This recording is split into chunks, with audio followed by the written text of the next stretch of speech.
afternoon. Welcome back to our English for Beginners session.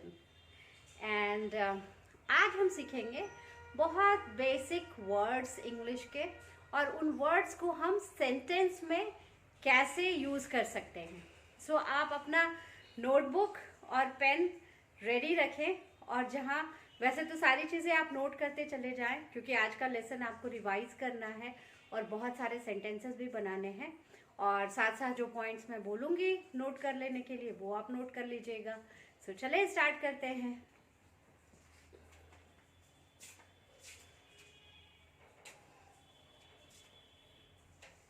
तो एक बहुत ही बेसिक वर्ड को हम सब ने सुना होगा या नहीं भी सुना होगा.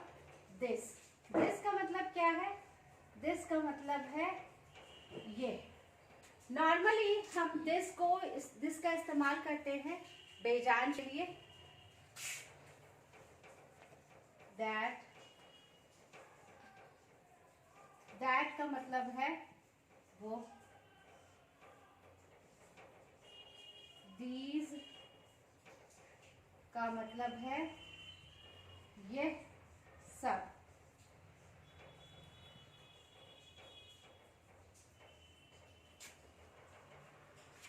और दोज का मतलब है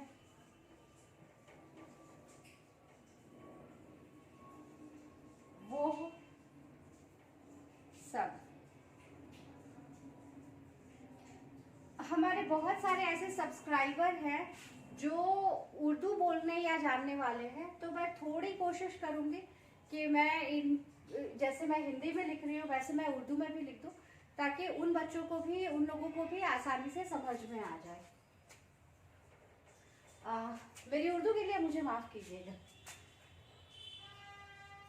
ये वो ये सब वो सब. सो अब इसमें एक चीज आपको समझनी है कि जहां पे हम किसी एक चीज की बात कर रहे हैं तो दिस ये कहलाता है सिंगुलर. दैट जहां पे हम एक चीज की बात कर रहे हैं तो ये भी हो जाएगा सिंगुलर.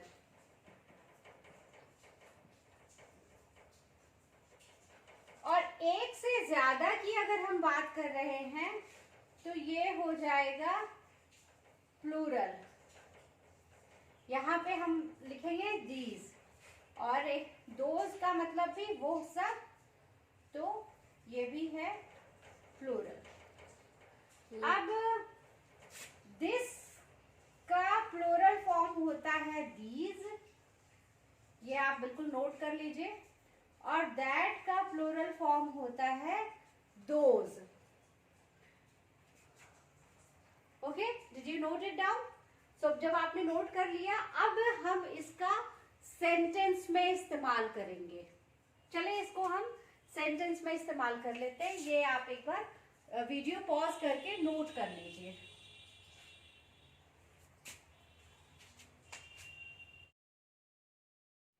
चलें तो अब हम सीखते हैं कि इन वर्ड्स को हम सेंटेंस में कैसे यूज कर सकते हैं, प्लस इनका सिंगुलर और प्लूरल कैसे यूज करेंगे, और इनके साथ हम दूसरे नाउन को जब अटैच करेंगे तो उसका सिंगुलर और प्लूरल फॉर्म कैसे यूज करेंगे.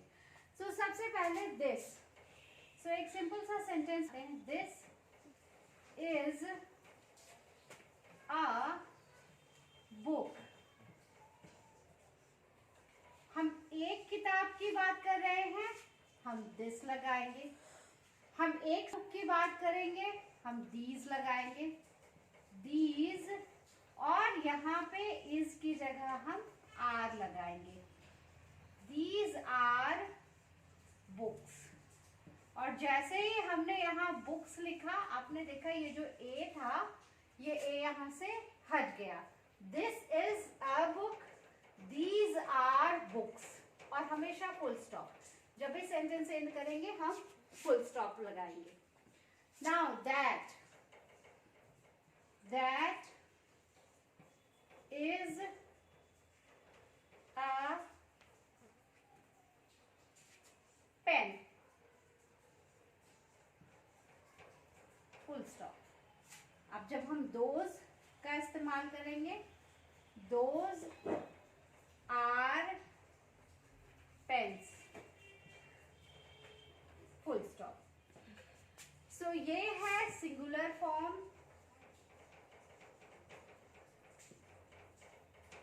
ये है प्लूरल फॉर्म, ये है सिंगुलर फॉर्म और ये है प्लूरल फॉर्म. सो यहाँ पे आपको 2-3 चीजें मैं क्लियर कर दूं. इज का इस्तेमाल हम हमेशा सिंगुलर सब्जेक्ट के साथ करेंगे. आर का इस्तेमाल हम हमेशा प्लूरल सब्जेक्ट के साथ करेंगे. सिर्फ एक केस है जहां पे हम प्लूरल सब्जेक्ट सिंगुलर सब्जेक्ट के साथ भी आर का इस्तेमाल करेंगे, वो हम बाद में डिस्कस करेंगे. इज का इस्तेमाल जैसे हमने यहाँ किया और आर का इस्तेमाल यहाँ किया. ए हम तभी लिखेंगे जहां पे आपका जो ऑब्जेक्ट है वो सिंगुलर है. जहां पे आपका ऑब्जेक्ट प्लूरल है वहां पे हम ए नहीं लिखेंगे. ये एग्जाम्पल्स देख लीजिए. तो होपफुली ये आपको समझ में आ रही है, चीजें क्लियर हो रही हैं. अभी हम इन चीजों को और भी धीरे धीरे क्लियर करेंगे. मैं काफी थोड़ा स्लो पेस से अभी चल रही हूँ ताकि आपको धीरे धीरे बातें समझ में आए, आप छोटे छोटे सेंटेंस बनाना शुरू कर दें. क्योंकि मेरा ये जो मैं वीडियो बना रही हूँ इसमें मेरा पूरा फोकस उन बच्चों पे है, उन लोगों पे है जो अभी बहुत बेसिक इंग्लिश बोलते हैं या बिल्कुल इंग्लिश उनके लिए नया है. मैं चाहती हूँ आप भी कुछ महीनों में बहुत अच्छी इंग्लिश बोलना शुरू कर दें. सो आज आप ये प्रैक्टिस करें. कल के सेशन में फिर हम कुछ नई बातें करेंगे और कुछ रिवीजन भी करेंगे. इन केस लास्ट 2 सेशंस जो मैंने डाले हैं या फिर आज का सेशन, अगर इसमें कोई भी कंफ्यूजन है आपको तो प्लीज़ मुझे कमेंट बॉक्स में लिखें ताकि मैं आपको रिप्लाई कर सकूं. और अगर आपको वीडियो पसंद आ रहा है तो चैनल को लाइक करें, शेयर करें, सब्सक्राइब करें, बेल आइकन को दबाएं ताकि जैसे ही कोई नया वीडियो मैं अपलोड करती हूँ आपको तुरंत नोटिफिकेशन चला जाए. और बने रहें हमारे साथ. Thank you so much for watching.